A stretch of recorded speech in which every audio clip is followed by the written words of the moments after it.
In March, the number of Canadians, for example, returning home by car from the United States fell nearly 32% compared to the same month in 2024. And that is the third consecutive month of year-over-year declines, the steepest plunge, in fact, since the pandemic. Remember when the borders were essentially shut down. We are basically hostages in an economic war right now. And how are we going to be able to keep the business open? One store in Manitoba says its situation is dire. You know, Canadians right now are in a strange situation because, of course, there is the whole border issue, there's the Trump issue, there's the tariff issue, there's the buy Canadian sentiment, and there is the dollar. Duty-free shops right across the country. You've probably been in one before. There are 52 of them at land borders and at international airports. They're reporting a massive drop in business, those land ones, particularly as Canadians stop going. Meanwhile, the number of Canadians traveling to the U.S. is plummeting. Yeah, the stats around this are really interesting. Statistics Canada says the number of Canadian residents flying back from the United States is down more than 13%. So that's compared to a year ago. And according to American Customs and Border Patrol, land crossings are actually at their lowest point since the pandemic. The Border Mayors Alliance, which is made up of 8 border city mayors, including Fort Erie's and Niagara-on-the-Lakes, is calling for urgent federal support for businesses facing reduced cross-border travel following President Trump's tariffs. It's more than just a dividing line. It's a shared space where families, communities, and businesses have thrived for generations, thanks to the ability to move back and forth across the border with ease. I've had to fund the business myself out of my personal savings to keep the lights on. It's a differentiator for communities like ours that are border cities that have these types of operations that employ people in the community. We are a recipient of a proceed of the revenue of all goods that are sold in that duty free. That comes back to the city in the form of a dividend from the tunnel operation, which means we have to collect less property taxes from all of the property taxpayers across the city. I had one day last week where I had a negative $67 day at my store because someone came in to do a refund. That's how dire it is. Bissonnette spoke Friday at a Border Mayors Alliance news conference urging Ottawa to step up with direct support similar to the loans offered during the pandemic shutdown. We're not looking for a lot of money. We just want to be able to stay solvent. Without it, he's not sure his store will be open 6 months from now. They say their communities are disproportionately affected by the tariff war, and they want governments to help them through the tough times. 2 New Brunswick mayors were part of that group. Pay taxes, all the things that come with running a small business. Didn't expect this. Sorry about that. Have really good people that work for me, taking care of it for me while I do other things. I haven't collected a paycheck from my business since June of last year. Now it's getting to the point where I'm wondering how much longer can I pay my staff? Today, we are asking all federal parties to include 3 simple, actionable measures in their 2025 platforms. Number 1, targeted financial support to help these businesses survive immediate tariff-related impacts. Number 2, a ministerial directive to ensure all government departments consistently apply export status to duty-free shops. And number 3, excise tax alignment to modernize tax treatment and level the playing field with our U.S. competitors. We are ready to work with all parties to make this happen, and we ask them to make a public commitment to adopt these measures in their 2025 platforms. Turn of events, you could say, a sad update when it comes to duty-free shops and what we're seeing with the border. Short term, everyone is looking at the hours that they're opening. They're looking at cutting back on shifts for our staff, cutting back on expenses, most definitely. But we're really concerned more about what the long-term effects would be like in this industry. So you lose 75% of your customers really because of a political movement. How do you navigate that?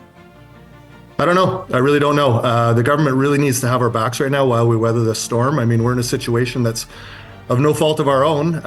We're all good business people. I'm second generation in this. They're family businesses, all privately owned and operated. And, we feel like we are basically hostages in an economic war right now, and we don't have an opportunity to pivot. I can't sell anywhere else. I have to sell to people coming into my store, going right into the United States. Talk to me about the fact that We've definitely seen a decrease in the amount of traffic that is crossing the border. We're still paying down debts and all this kind of stuff, and then we get hit by this next wave of people not crossing the border, and it's It's extremely challenging right now. La disparition de notre clientèle. Connaissez-vous un commerce qui réussit à rester en affaires sans clients? Les produits doivent être exportés aux États-Unis. Donc, si on n'a pas de gens qui se rendent aux États-Unis, ben, on ne peut pas vendre rien. I've put summer orders on hold, and they want to know ASAP whether they are to produce and deliver those products for summer season. And so it's kind of all coming to a head that I've committed to people that, I will have my plans in place before the end of the month. Yeah, and it's just not happening right now, yeah. Michael Gruich and his family have owned this duty-free store in Niagara Falls, Ontario for almost 40 years. We're solely reliant on our tourists. And you're just not seeing tourists? We're not seeing it, yeah. Outside of the COVID-19 pandemic, he tells me these last few months have been the toughest his store has ever seen. A year ago today, what would it look like here? Our parking lot would be filled, but right now there's 2 or 3 cars in the parking lot, and that's it. Sad to see. It was the worst Easter we ever had. We were down pretty close to 80% in business. Like even look at today, it's a beautiful weather outside.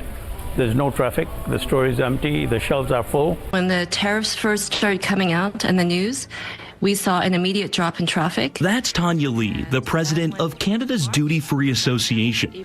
She says Michael's shop isn't the only one seeing this. In fact, it's something all 32 Canadian-owned duty-free shops across the U.S.-Canada border are experiencing.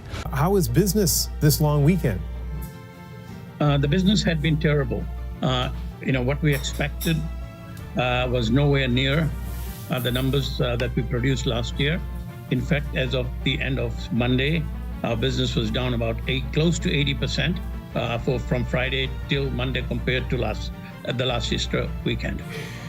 And so it's definitely the trade war. It's the rhetoric that's coming from it, the 51st state, and that's really created a sense of nationalism and pride across Canada, where Canadians don't want to go into the States. The Emerson Duty Free Shop is feeling the impact of Canada's elbows up sentiment. Except those elbows hit us in the face, before they get to the Americans. Owner Simon Resch's family has been running the shop for more than 4 decades, but now he says it's at risk of closing for good. Last month, he's lost well over half his customers. We can't sell to anybody except people who are leaving Canada going to the United States. We can't pivot our businesses.